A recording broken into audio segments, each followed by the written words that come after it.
ain't thinking small, thinking light. We just want it all in our sight.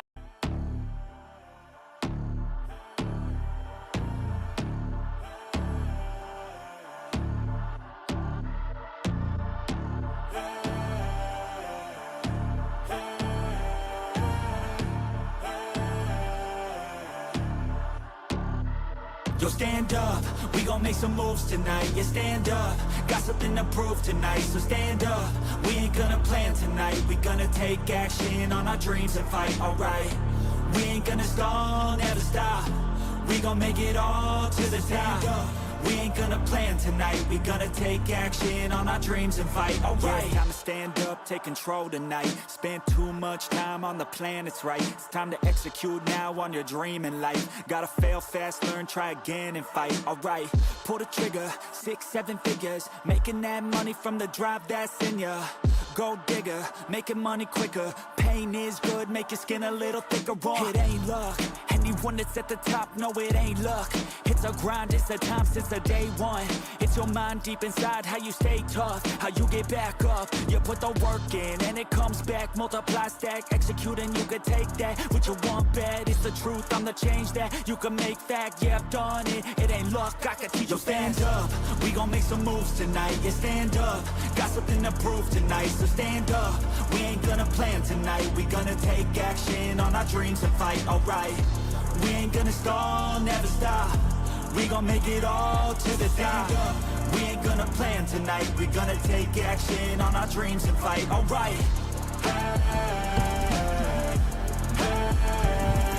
How y'all doing? Alright, let me just say, I'm gonna go ahead and share the room and we'll see who's here. Alright, let me close that real quick.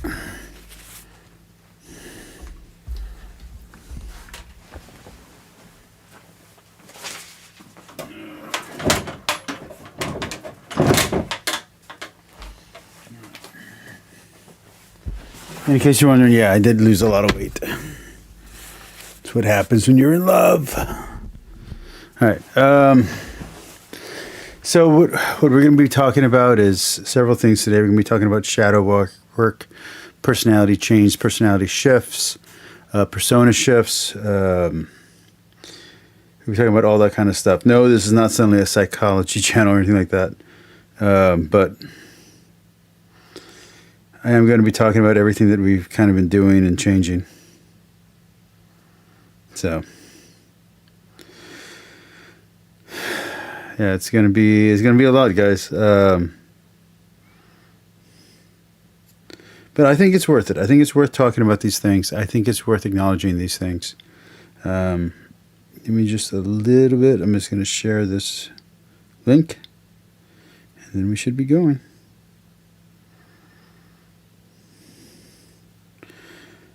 And right now I am a little bit broke, so I don't have all my usual extras that I use for everything. That's okay.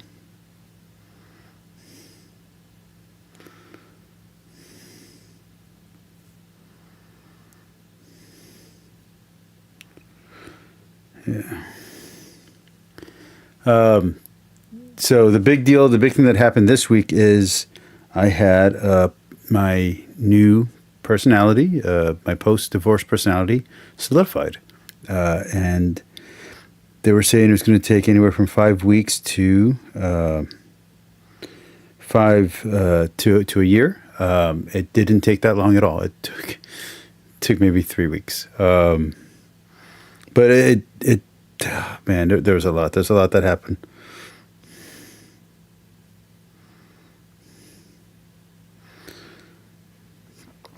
So we're going to talk about all of that. Anyone in the room, you want to say hi, feel free. I'm just posting the link to the video everywhere that I need to post it, and then we'll get started.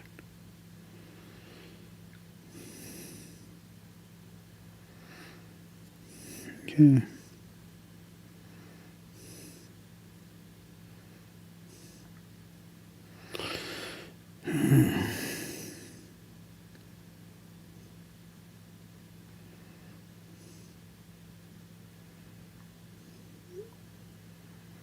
Okay.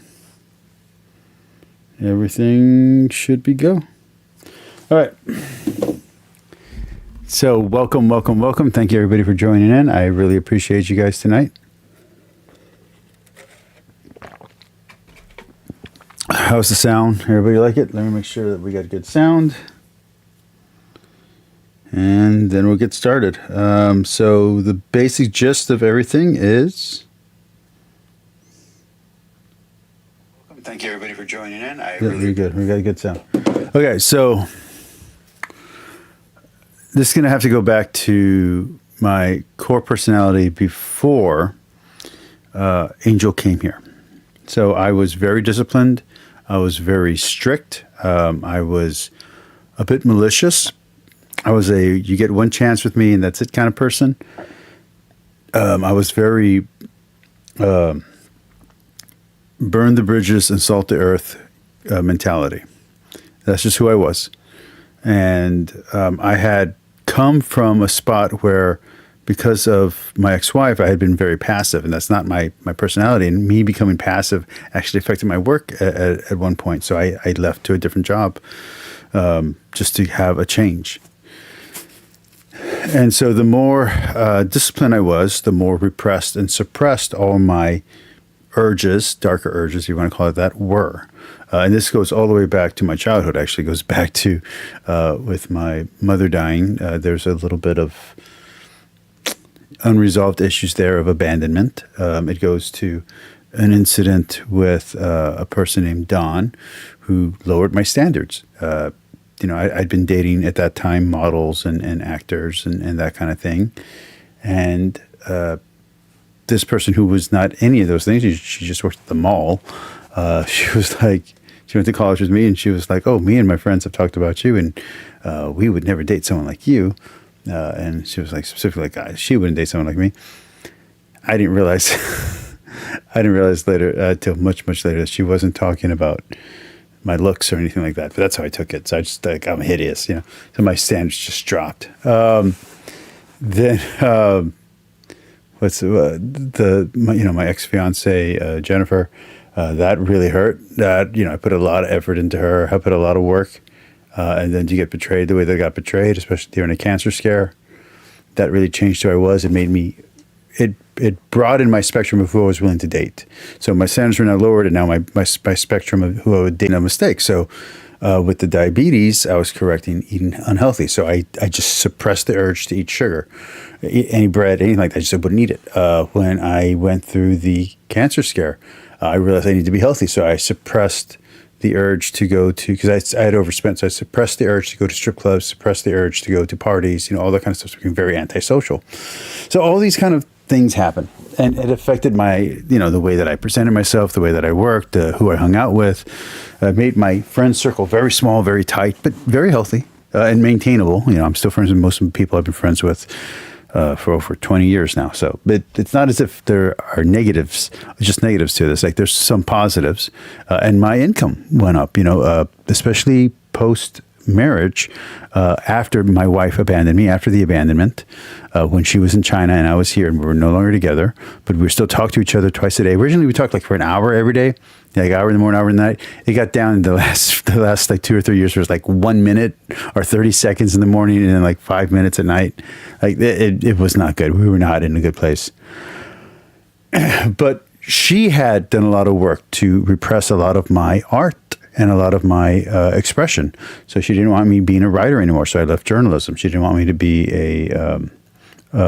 she thought art was silly. So I stopped drawing, which we're taking care of that.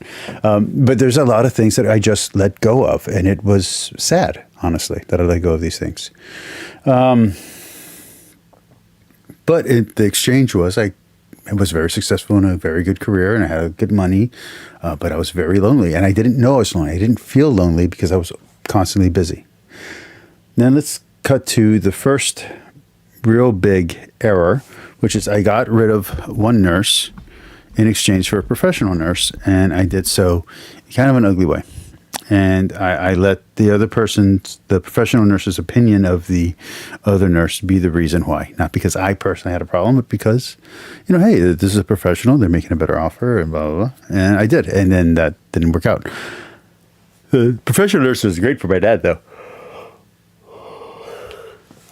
But again, more repression, more denying of the reality. So, for instance, while I was married, I never cheated on my wife. That's very important. But I did go to strip clubs, and I did flirt with people. And I would let the flirting go as far as phone numbers and all that kind of stuff, and then I'd reject them. So I wouldn't reject the person until it became an option for sexuality or sexual expression. And then I would tell my wife, I'm like, hey, this person approached me and, blah, blah, blah. As if I was doing some kind of noble thing. But really, all I was doing was satisfying, and I was acting with some kind of noble thing. Okay. So all these urges, all these repressed and suppressed urges and denied urges ends up becoming a problem once Angel moves in, because Angel doesn't believe in any of that kind of stuff. She doesn't believe in self-control. And she can tell you, she'll tell you herself that she did this. She was trying to, because she was going through therapy, and she was trying to use the therapy talk to change me, because she wanted me to be more pliable and to not have so many rules, because she is more free than I am. And she wants to do certain things that I just don't allow in the house. So she wanted to be more emotional, and she wanted me to be more present for her. I didn't want to do that. She's my cousin. She's here. I just wanted to work, come home, When I get home, check on my dad, exercise, do my YouTube stuff, and that's it. That's all I want to do. She wanted conversation. She wanted attention, and I was not built for that. That's not who. Especially with a family member, that's just not. I'm not interested. But she had been here for like 4 months at this point, so like she had been chipping away, and eventually there was a little situation where I had to give in, and I complied, and that led to my relapse. We'll get to that in a second. But so you had an outside force trying to change my personality and to change the way that I interact with people, to make me more emotional, more pliable,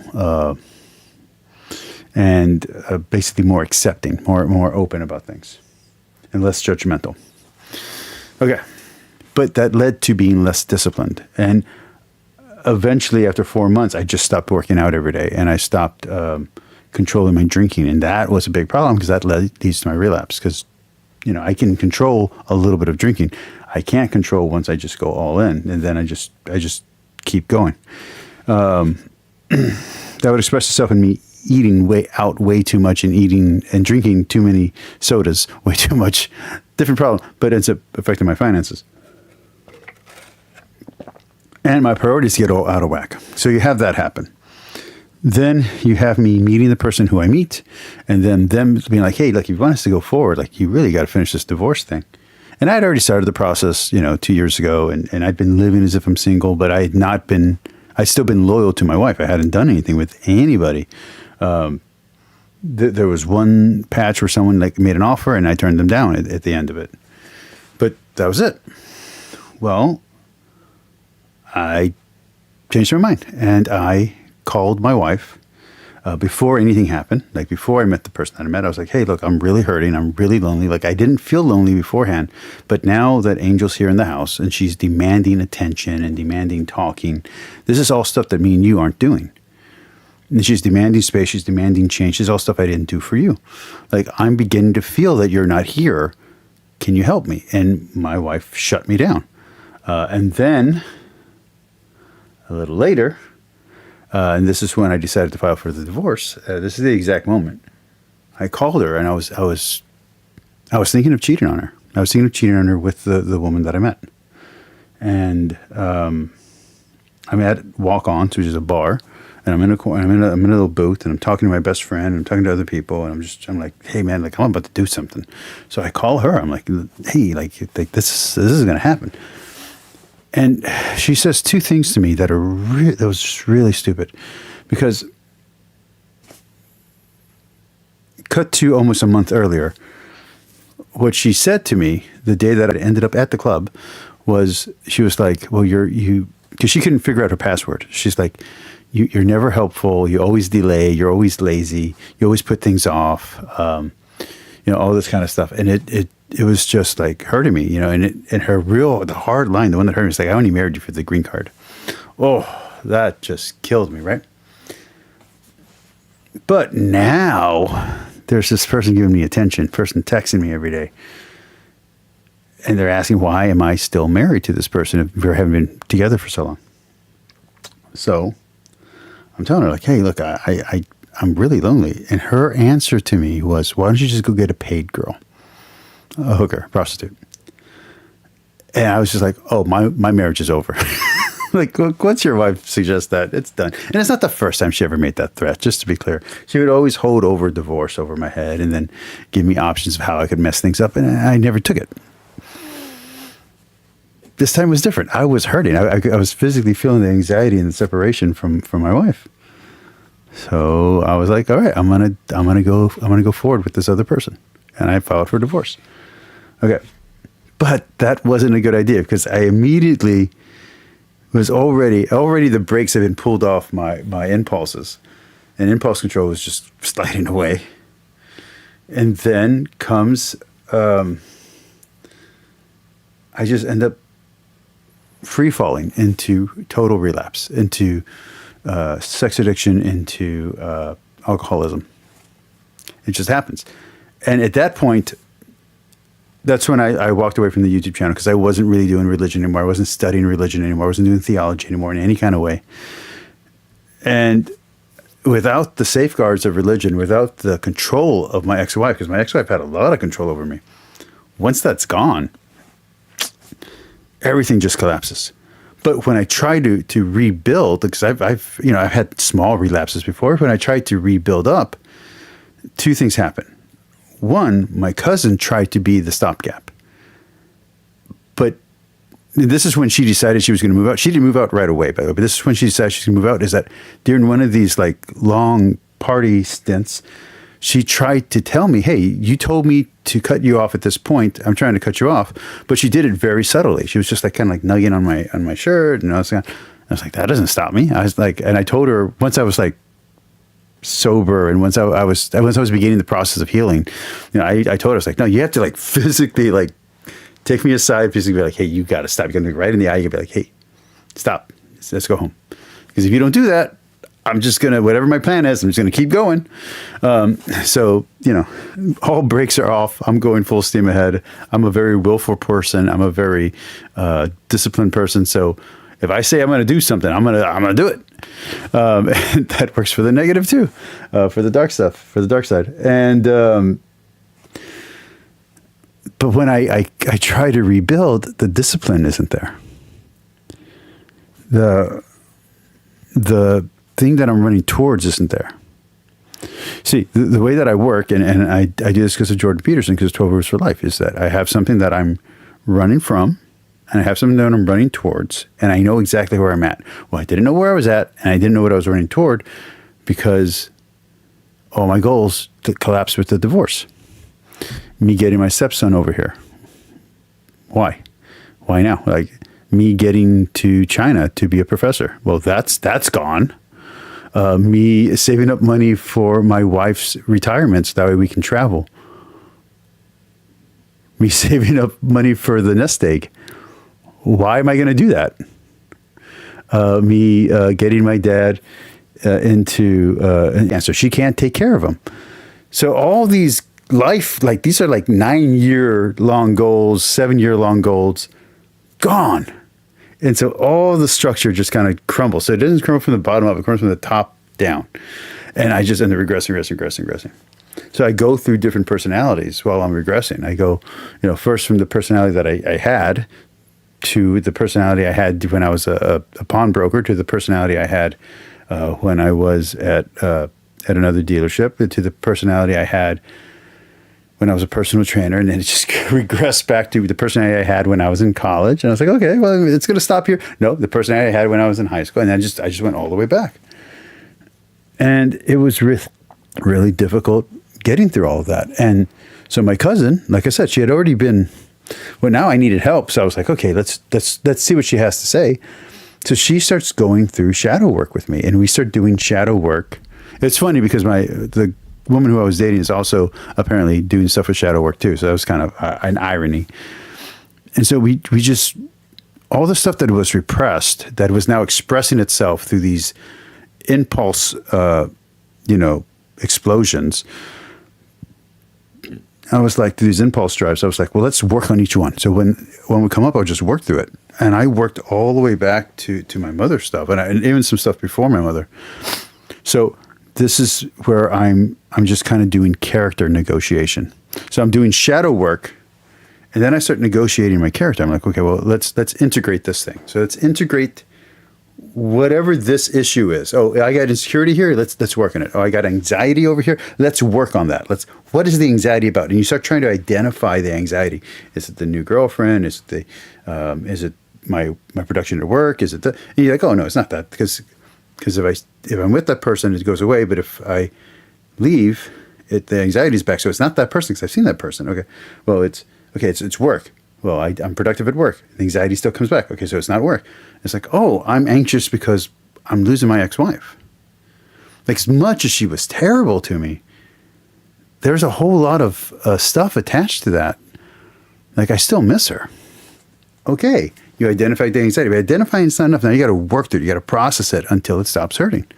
And in all the books, everything that I read, everything said, take some time off from work. It's going to take a while, and then when you go back, understand it's still going to take a little bit longer. And depending on your personality, it could take even longer. So the projections for me was anywhere from 6 months to a year. I was like, I can't do this for 6 months. I can't do this for a year. Like, I'll lose my job, right? Which, irony of ironies, right? Okay, so you go through the shadow work, and that happens. And once I process all the shadow stuff, once I get all my indulgences and all my urges under control, like, I feel my brain shift, and it's like it clicks. It just clicks in. It just click. And once it clicked in, I was like, okay, I'm better now. I can do stuff. The problem is that I burnt a lot of bridges. I burnt a lot of trust. And I'm like, okay, so how am I going to rebuild trust? How am I going to show people that I'm back to being myself? But the things that I wasn't back to being myself yet, because there was still character renegotiation. So I had to figure out who I wanted to be. What does this mean? What does that mean to me now? What are my limits now? And so I just became completely open to any possibility. Luckily, I didn't act on that, but it became like, okay, is this who I want to be now? Is this persona who I want to be now? Is this something that actually was something that I wanted? Is this a standard I set for myself, or is this a standard that my ex-wife set for me? Is this a standard that Jennifer set for me? Is this a standard that my dad set for me? What is the standard? Is it coming from me? Is it coming from somewhere else? And so you start negotiating what external. So you go like, is that a valid external source? Is that someone that I actually value? Do I want to be like that person? And if you don't, you just throw it away. You're like, it's okay. So you're doing this negotiation. So that happens. And so you go through, so your shadow work is done. You're now integrating, and your integration gets done. But you're not finished because you don't have a new personality yet. You don't have new standards yet. So you now need to go through and figure out, well, what do you not want in your life? What are the things you want to avoid? And I make this really great list. Like, I don't want to be homeless. I don't want to be jobless. I don't want to be alone. I don't want, I just kind of like all the things that I don't want. And then I kind of, okay, well, where am I right now? Where am I right now? And I did all that. Then I'm like, well, where do I want to be? And it's like, okay, well, I want a real relationship. I want a child. I want to get married. I want to be earning a minimum of $8,000 a month. But if I can, I prefer to be at $15,000 every month. Okay. So I know where I want to be financially. I know how much I want to spend. I don't want to spend more than $500 a week going out having fun. I don't want to go out every day anymore. Like, I'd been going out every day. I've been going out to after hours clubs almost every day. And I was like, I don't want that. What do I want? I want to go out once a week. And I want to see my girlfriend once a week. So I want to go out twice a week. Okay, I can do that. I can do that to be financially stable. Okay, so like, okay, good. And I start doing all of this stuff. So you have goals again. Well, once you have goals, your superstructure start building up, and you start noticing changes. So there were certain things that I had negotiated during the character negotiation that used to be part of my internal personality that I now put externally. For instance, I realized I'm no longer polyamorous. I realized I'm no longer pansexual in any kind of way. I'm completely heterosexual. I'm completely monogamous now. And before it was monogamous by choice, heterosexual by choice. Now it was like, oh no, that's just who I am. I don't desire any of this other stuff anymore. So it's a true personality shift. And that's the other thing. So you have persona shifts. So you have you shift phases throughout the day. You shift roles. You have, you're a father, you're a mother, you're a teacher, you're a worker, whatever, you're a party goer, you're a friend, and you have these different personas. And you might even have different names with each persona. Okay? So at home, I'm Monsi. At work, I'm Ramon. At a nightclub, I'm, Ray or whatever. Still me, just different personas, different state shifts, right? And some people compartmentalize. I don't. I just kind of keep it all one thing. I integrate. I'm integration. I'm honesty. let's be honest. Let's not lie. Let's not, no white lies. That's kind of who I am. I'm just like being blunt. And I'm expressive and I want to talk. But because of the superstructure breaking down, when you're building back up, you end up doing these things where you're doing these self-affirmations. You look in the mirror and you kind of say your name and you say who you are and you say what you've been through. And eventually you do it enough and you just kind of, it clicks in. So there's this incident where my girlfriend was like, hey, I don't know who you are. You've changed so much. Like every day it seems like something's changed. And I just blurted out and texted out who I was. And I defined myself. I said my full name. I said, where I've been through, who I am right now. And I said what I want and how I feel about her and how I feel about myself. And then just boom. Okay, I had self-definition again. I had self-authorizing. I was self-authoring my life again.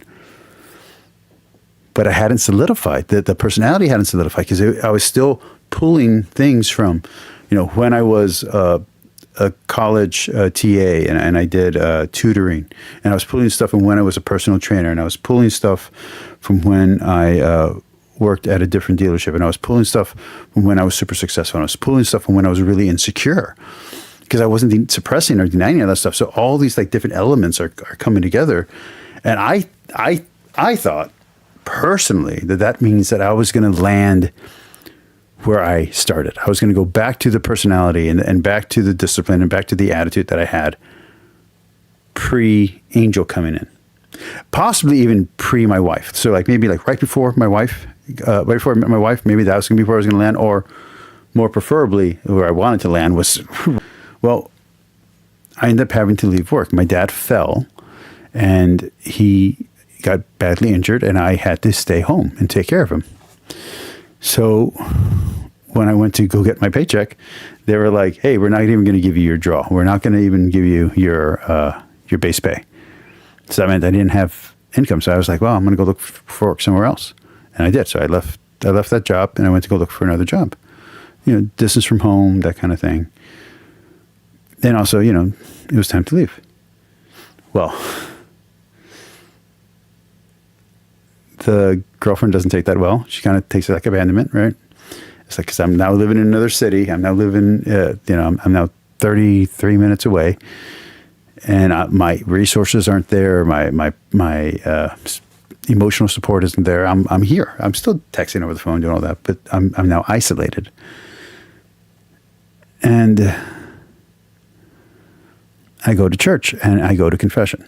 And I confess, everything. I had a confession about a month ago, and right before I fixed everything. And so I go to confession. And sometime during confession, I don't know if it was just before, if it was during, or it was just after, it was after penance. But at some point in there, my personality just locks in. So just like there's a balance click, there's like a personality click, and I just solidify. But I don't know who this new person is yet. Like I know who myself is, but I don't know what my new standards are, what my new tastes are, what my new, let's just say what my new character flaws are, what my new attributes are. I know in general who I am, like I can self-define, but I don't know where I landed. And it doesn't feel like landing. It kind of feels like taking off, like when you're on a plane and gets like that, and then shoo, like that. So that's what it feels like. It feels like I'm going forward. There's forward momentum.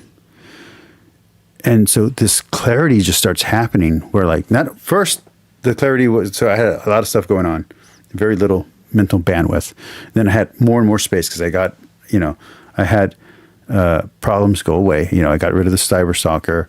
I got rid of the, you know, this other issue here, this other issue here. And then people, I was cutting people out of my life. I got rid of one of my longest friends who had a lot of personal problems. I just cut her out because I was like, I don't need drama in my life. So I'm changing all these things. And the personality clicks in, and I'm like, well, what is this new personality? Who am I now? Like, my voice is not as deep as it used to be, and I'm carrying myself differently with a little bit more dignity, a little bit more pride, a little more honor. And my face looks a little different, you know. And I'm like, okay, I'm a little bit more stoic. Well, I love stoicism. So I've been reading Marcus Aurelius, listening to Marcus Aurelius while I'm driving around. And then I was just like, okay, I'm going to just start self-defining. So I come up with a list of, I use ChatGPT. I come up with a list of psychological questions to get a psychological profile, and I just start answering the questions. And then I go through character profiling, and I'm kind of figuring out who I am and how I'm going to work going forward. And so I have my goals back, and now I have my personality back. And that's really cool because it said it was going to take months, and it took weeks. And I feel really good about myself. I like myself. I just don't know myself yet, you know? So I got to test myself a little bit and see who I am. And, I was worried that who I was going to become might not like the people that I brought into my life. I'm totally in love with my girlfriend. Just to be clear, she might not choose me. She might not like everything that I went through. She met me while I was going through identity loss and through a relapse. So she might not choose me. I get that. But man, do I really like her. I really love her. I'm really happy with her. And I feel really good about myself. And I like myself.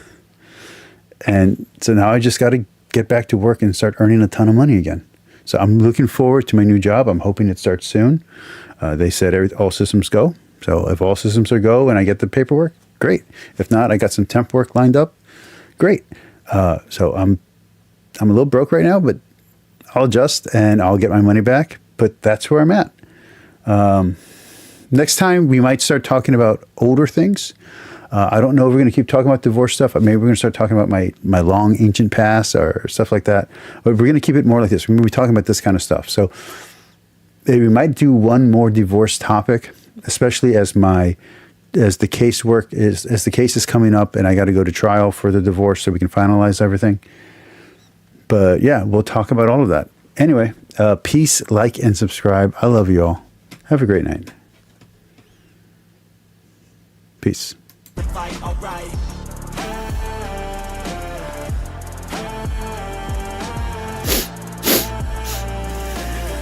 action on our dreams and fight, alright. You could get it all in some time. Make your dreams come to life. We ain't thinking small, thinking light. We just want it all in our sights. Move quicker, see the big picture. You could be selfish or you could be a giver. Go wizard, problem solve fixer. We ain't giving up till it's all delivered. Don't stop at the top, we gon' make it alright. No life, just hard working and some long nights. Get lost, we dive deeper, disciplined life.